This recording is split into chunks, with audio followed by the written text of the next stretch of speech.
Je vais parler une minute du match de Zabarni aussi parce que je l'ai trouvé impressionnant. Déjà, ce qui m'a sauté aux yeux, c'est sa complémentarité avec Pacho. Est-ce qu'on n'a pas trouvé notre futur charnière central pour ces 5 ou 10 prochaines années? Les deux, ils étaient mais monstrueux derrière. J'avais justement peur du manque de vitesse de nos deux défenseurs centraux vu que Marquinhos était absent. Bon, bah en fait, pas du tout. Ils ont tous les deux un sens de l'anticipation qui est très très bon. Bon, Pacho, on le savait déjà, mais là, on s'en est rendu compte aussi pour Zabarni, très très fort. Il y a eu un ou deux moments où il avait des situations de 2 contre 1 à gérer, et franchement, il a été hyper intelligent. Il s'est mis vraiment dans les trajectoires de passe, où il a vraiment couvert le deuxième joueur pour empêcher que le premier puisse justement lui passer. Donc déjà, on se rend compte que Zabarni, il a une très bonne lecture de jeu, une très bonne anticipation. Mais alors, purée, qu'est-ce qu'il est solide dans les duels. Combien de fois il a empêché l'attaquant de se retourner. Puis bon, on va parler 5 secondes de ses sauvetages, quoi. Mais qu'est-ce que c'est que ça? Déjà, le premier sauvetage sur sa ligne face à Ferran Torres, alors que Chevalier était sorti, magnifique. Franchement, incroyable. Ensuite, il y a le deuxième. Alors le deuxième, j'ai vu des gens qui ont critiqué un petit peu sa relance en disant ouais, mais il a relancé dans l'axe. Donc déjà, il faut comprendre un truc. Si vous regardez cette action,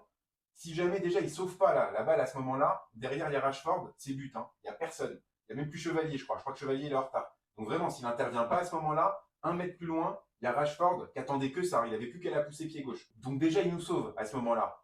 Et franchement, si on regarde bien, le ballon il arrive vite. Lui, il est un peu sur le reculoir justement au moment où il veut intervenir. Donc c'est normal qu'en fait, il puisse pas vraiment axer son geste de sorte à dégager le ballon en touche. Et regardez bien l'action derrière. En fait, il a une énorme réactivité, ce qui fait qu'il se relève.